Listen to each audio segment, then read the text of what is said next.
Hello friends, welcome to நட்சத்திரம். இன்னைக்கு நம்ம பார்க்க போற ரெசிபி என்னன்னா ஜவ்வரிசி மொபட்டோ. அதை எப்படி செய்யலாம்னு பார்க்கலாமா?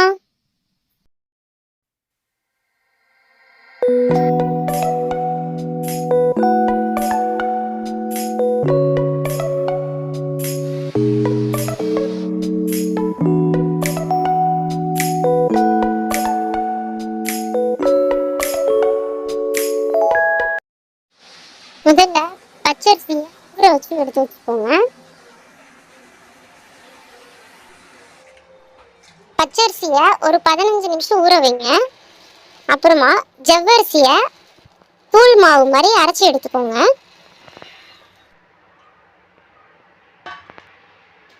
இப்போ பாருங்க, ஜவ்வரிசியை இந்த தூள் மாவு மாதிரி அரைச்சி எடுத்து வச்சிருக்கேன்.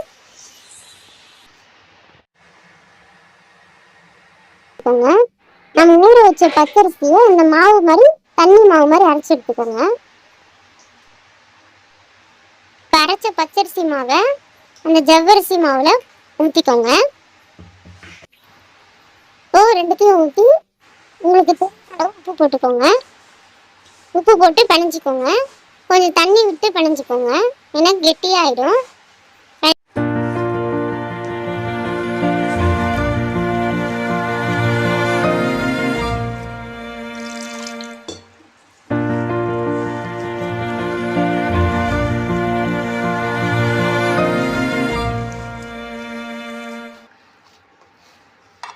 இப்போ பாருங்க, இந்த மாதிரி பிணைஞ்சு எடுத்துக்கோங்க. நம்ம சப்பாத்தி மாவு எப்படி பிணையுமோ அந்த மாதிரி பிணைஞ்சிக்கோங்க. பிணைஞ்சு வச்சதுக்கப்புறம் ஒரு 10 நிமிஷம் அதை மூடி வச்சுருங்க. நம்ம அதுக்குள்ளே நம்ம தேங்காவை துருவி எடுத்து வச்சுக்கலாம். துருவி எடுத்து வச்சுருக்கேன். அதில் ஒரு 100 கிராம் சர்க்கரையை போட்டுக்கோங்க. உங்களுக்கு தேவையான அளவு உப்பு போட்டுக்கோங்க. தேங்காயில் உப்பு போட்டு நல்லா மிக்ஸ் பண்ணி வச்சுக்கோங்க, தேங்காவையும் சர்க்கரையும். ஏலக்காய் தூள் வேணும்னா போட்டுக்கோங்க, நான் ஏலக்காய் தூள் போடலை. இப்போ மாவு உருகின பதத்தில் இருக்கு. கொஞ்சம் தண்ணி விட்டு பிணைஞ்சிக்கோங்க. கொஞ்சம் தண்ணி விட்டு பிணைஞ்சிக்கோங்க, ஏன்னா அப்பதான் கொஞ்சம் உங்களுக்கு சாஃப்டா இருக்க மாதிரி இருக்கும் மாவு. இப்போ அடுப்பு பற்ற வச்சு இட்லி பாத்திரத்தில் தண்ணி ஊற்றி தட்டை வச்சு மூடிடுங்க. ஒரு 5 நிமிஷம் தண்ணி கொதிக்கட்டும். இந்த மாவை இந்த மாதிரி உருண்டை உருண்டையாக போட்டுக்கணும். உருண்டை உருண்டையாக போட்டு தட்டி எடுத்து அதில் நம்ம பூர்ணம் செஞ்சு வச்சோன்னா அந்த பூர்ணத்தை அதில் வச்சுக்கோங்க. தேங்காய், சர்க்கரை, உப்பு போட்டு பிணைஞ்சி வச்சுக்கோங்க. அந்த பூர்ணத்தை அதில் வச்சுக்கோங்க. வச்சு இந்த மாதிரி மடிச்சிடுங்க. மடிச்சதுக்கப்புறம் இலை எடுத்து பொட்டலை மாதிரி மடிச்சுக்கோங்க. மடிச்சுட்டு அதில் ஜவ்வரிசி அந்த உருண்டையை அதில் வச்சுருங்க.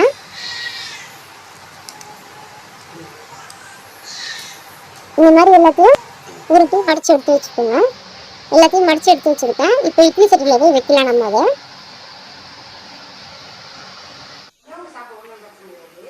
இட்லி சட்டியில் தண்ணி ஊற்றி கொதிக்க வச்சுருந்தோம். சூடாக இருக்குது. இப்போ இட்லி சட்டியில் அதை ஒன்றா எடுத்து வைங்க.